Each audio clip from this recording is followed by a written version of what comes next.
Good morning everyone, welcome back to my channel. काफ़ी दिनों बाद मैंने अपना व्लॉग शूट किया है, उसके लिए सॉरी। बट पता है, इतने दिन से ना मेरी तबीयत इतनी ख़राब थी कि बिल्कुल भी कुछ हो ही नहीं पा रहा था मुझसे। एंड फाइनली थोड़ा कुछ ठीक लगा है मुझे। सो आज से ना मेरा व्लॉग डेली आएगा और अब हम अपने चैलेंज को कंटिन्यू करके कंप्लीट करेंगे। देन एक्सरसाइज और योगा करने के बाद मैंने अपने नहा धो के पूजा पाठ की, क्योंकि सारा रूटीन ना जब से इधर उधर हो गया था, तो थोड़ा थोड़ा करके सब कुछ ट्रैक में आ जाएगा।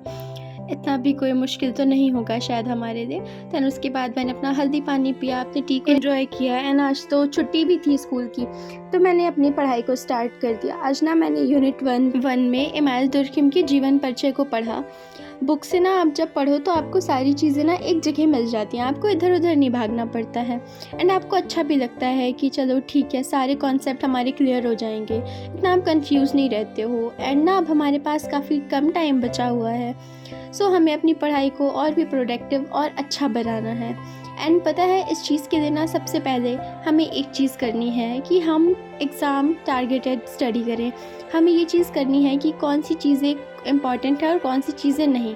उसे आप पहले एनालाइज़ कर लीजिए, वो आपको तब पता चलेगा जब आप ना अपने सिलेबस को देखोगे। तो आप प्रॉपर तरीके से अपना सिलेबस देखो, उसके बाद आप देखो कि कौन सी चीज़ हमें जल्दी से करनी है।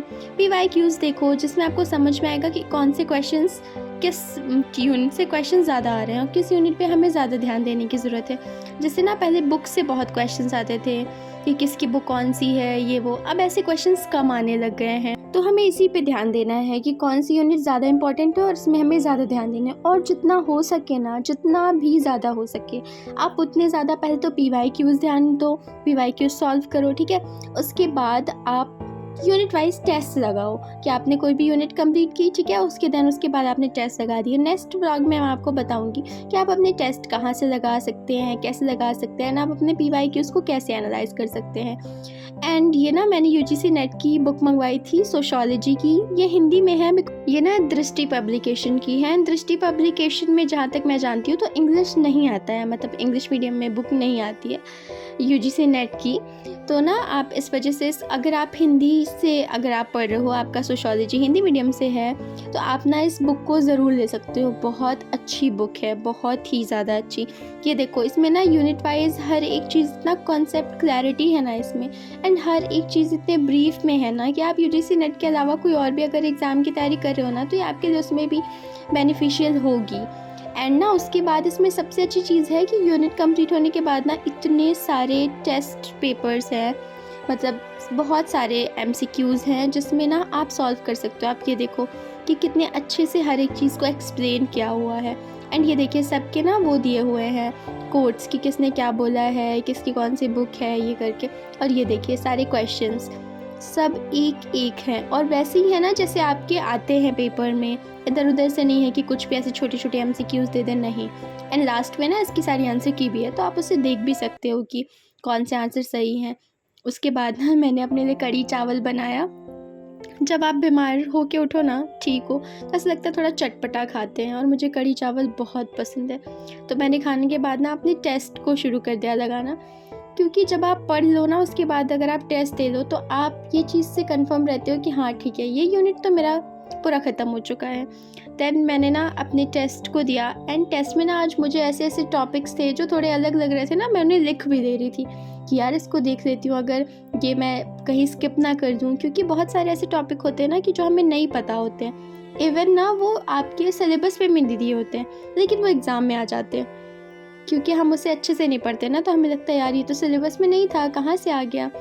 लेकिन सोशोलॉजी तो और भी ऐसा सब्जेक्ट है जिसे आपको सही से पढ़ना है। देन मैंने शाम में मैगी खा ली थोड़ी देर पढ़ने के बाद, क्योंकि बहुत दिनों से ना मेरा इतना मन हो रहा था ये चटपटा खाने का, और बाहर का तो कुछ खा ही नहीं पा रही थी, तो सोचा खुद से ही मैगी खा लेती हूँ।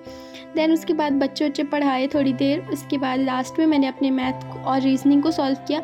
आज मैंने ना अपने मैथ्स और रीजनिंग को अराउंड 45 to 50 मिनट सॉल्व किया था, क्योंकि जितना जल्दी एग्ज़ाम आ रहा है ना, उतना जल्दी लगता है कि यार कोई भी कॉन्सेप्ट हमसे छूटे नहीं, कोई भी ऐसा ये ना हो कि यार ये वाले मैथ का टॉपिक तो हमने पढ़ा ही नहीं था, इसकी तो हमने ज़्यादा प्रैक्टिस ही नहीं की थी, ये क्वेश्चंस आ गए, कैसे बनेंगे।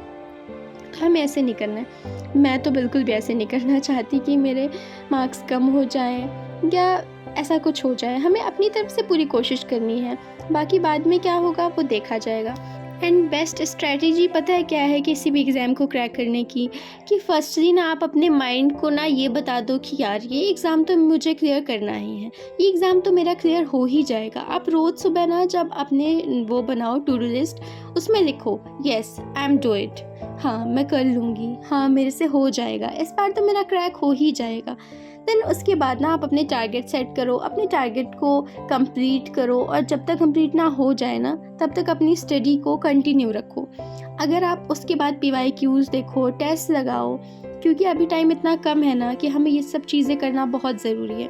और प्रॉमिस, अगर आप ये सारी चीज़ को कंटिन्यूअसली करोगे ना, कंसिस्टेंसी मेंटेन करके, तो आपका एग्ज़ाम बहुत आसानी से क्लियर हो जाएगा, आपको इतनी मुश्किल नहीं होगी।